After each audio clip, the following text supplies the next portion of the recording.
Chapter 10. A Fond Farewell. Stunned, I looked down at the pendant. In the late afternoon light, the small reminder glowed slightly against my shirt. Just then, Sophia pulled a similar pendant from her sweatshirt and held it up for me to see.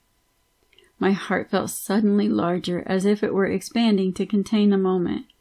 The two of them had given me so much. Their wisdom, their experience, their close attention. They had come near when everyone and everything else in my life seemed to have fallen away. Ted and Sophia had listened and offered a new perspective. Most of all, they had helped point a way forward for my life when I had felt so stuck. They had laughed with me and cared. I looked up at the sky. Such friends, such sky. Something else inside let go just then. Like a prisoner stepping into the light of freedom, I let the tears flow. "Emotions are a measure of how important something is to you, David," said Ted. "I'm happy to welcome your tears of release. I trust you'll take what you've learned these past 2 days and continue growing in that new knowledge. You seem to have found what you were searching for when you came to the beach." I found more than I can say, much more. My mind was whirling, imagining all the ways that I could begin applying Ted in my life. The sunshine felt warmer. The sounds of the shore were filled with meaning. Sacred moments passed. I stammered. "I can already think of so many people and places where Ted can make things better, not only in my own life but for other people too.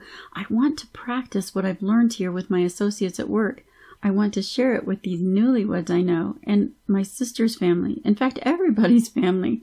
Boy, I wish I had known about this way of being while I was growing up. I'll bet young people would really appreciate Ted's help. There are so many areas this could apply to. The possibilities are endless." Ted laughed. "Hang on, David, slow down a bit. It's true, there's not a single aspect of the human experience to which Ted, the empowerment dynamic, does not apply. Take it a step at a time, and one aspect of your life at a time. Eventually you will find that much of your life has been influenced by Ted. But these explorations must wait for another day. The sun will be going down soon, and it's time to call it a day." "David," Sophia said, "I'd love to stay in touch and be of support in whatever ways I can. As a friend, as a coach, and maybe from time to time as a challenger. Your personal growth will be my reward. It's no accident that Ted brought us together. We've been down similar paths, and I know there are things we can learn from each other." "That would be great, Sophia, thanks," I said. I saw that Ted had closed his eyes. Sophia did the same, so I followed suit. "Let's be silent for a moment," said Ted. "I want to express my gratitude for our meeting and for this work and way of being that has been entrusted to us. Let the sound outside us wash over us." And so I did.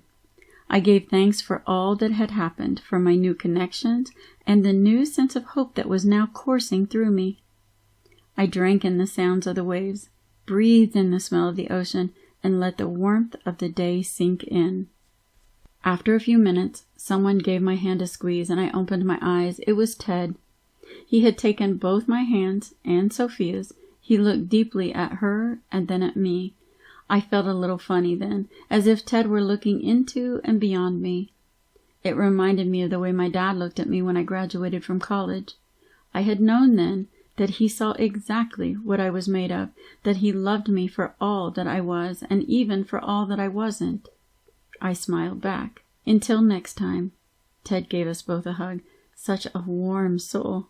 I felt like my heart might bubble over.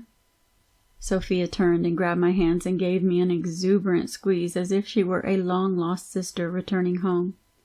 I closed my eyes and relaxed into the moment. What a blessing to feel this way, I thought to myself. After a long minute, I opened my eyes and turned to Ted. And Ted wasn't there. He was sauntering down the shore, his walking stick making little marks in the sand. They looked like little periods punctuating the end of this 2-day conversation. He turned back to us, grinned, and waved goodbye. Sophia laughed. He has a way of doing that. One thing I can predict, this won't be the last time you see Ted. She reached out and touched my pendant. I liked having it there, resting over my heart. We stood for a few minutes looking out at the waves together, and then Sophia said, "Well, time to head home." We said our goodbyes. As Sophia was leaving, she called out over her shoulder, "I'll email you after dinner." Walking up the beach toward the car, I took my time. There was the bluff and the path where Ted and I had made our way down here both yesterday and today. The sun had dipped lower now, and the clouds had taken on a pink glow. Scanning the top of the bluff, I could just make out the bench where I had first come to sit and think and write in my journal. How different I felt now. Thank you, Ted, for introducing me to Ted, the empowerment dynamic, I said aloud, smiling. Thank you very much.